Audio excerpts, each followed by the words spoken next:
So guys, let's discuss this question. Question is, number of students in different sections of class 11 will be shown by. अब मैं एक table ही बना के दिखा देते हैं, ठीक है।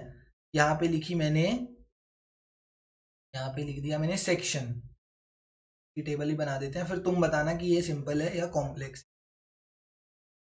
सेक्शन लिख दिया एंड इधर की साइड मैंने क्या लिख दिया, इधर की साइड लिख दिया नंबर ऑफ स्टूडेंट्स। नहीं है सर, नहीं,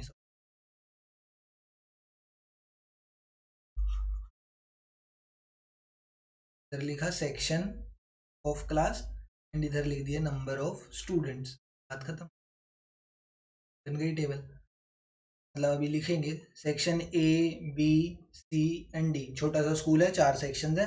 नंबर ऑफ स्टूडेंट्स कितने हैं, एक में 52, एक में 48, एक में 42 मान लेते हैं एंड एक में 58।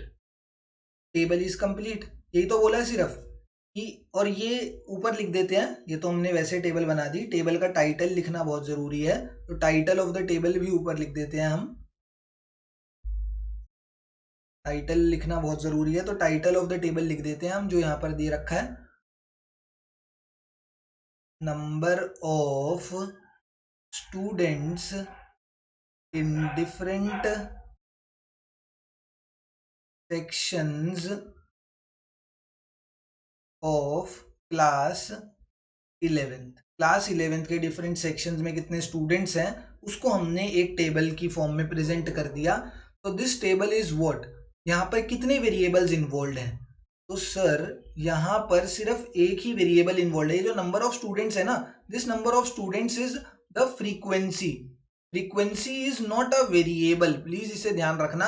जो ये नंबर ऑफ स्टूडेंट्स या नंबर ऑफ पार्टिसिपेंट्स हम निकालते हैं, this all is frequency, and frequency variable नहीं होता। यहाँ पर वेरिएबल कितना है कि मतलब जिसको हम रेफरेंस पॉइंट रख के जिस पे हम डाटा कलेक्ट कर रहे हैं, तो हम सेक्शंस का डाटा कलेक्ट कर रहे हैं ना, तो यहाँ पर वेरिएबल कितना है, सिर्फ एक वेरिएबल इन्वॉल्व है। जब वन वेरिएबल इन्वॉल्व होता है तो उसको हम यूनी वेरिएबल टेबल भी बोलते हैं। क्या बोलते हैं, क्योंकि सेक्शन, सिर्फ सेक्शन को रख के, अगर यहाँ पर हम और भी कैटेगरीज बना देते हैं एंड उसके बेसिस पे डेटा कलेक्ट करते, तो उसको बाई वेरिएबल या मल्टी वेरिएबल टेबल भी बोला जा सकता था। बट यहाँ पर सिर्फ एक रेफरेंस पॉइंट रखा है, that is section of the class, and इसीलिए इसका नाम क्या होगा, यूनी वेरिएबल टेबल या uni variable frequency distribution table. Uni variable frequency distribution का एक और नाम भी होता है जिसको हम सिंपल टेबल भी बोलते हैं, क्योंकि this table is simple. Sections है, नाम जितने भी सेक्शंस हैं उसके सामने नंबर ऑफ स्टूडेंट्स दे दिए, बात खत्म। इजी सी सिंपल सी टेबल है, कोई भी एनालाइज कर सकता है इसे, कोई भी अगर बच्चा भी देखेगा तो वो भी इस टेबल को एनालाइज कर सकता है, इसमें कोई मुश्किल नहीं है इस टेबल को analyse. That's why it is a simple table और यूनिवेरिएबल टेबल। तो option number 3 is the correct answer, क्योंकि यूनिवेरिएबल टेबल क्वेश्चन में नहीं है, तो हम सिंपल टेबल पे टिक करेंगे। ऑप्शन नंबर 3 हमारा करेक्ट आंसर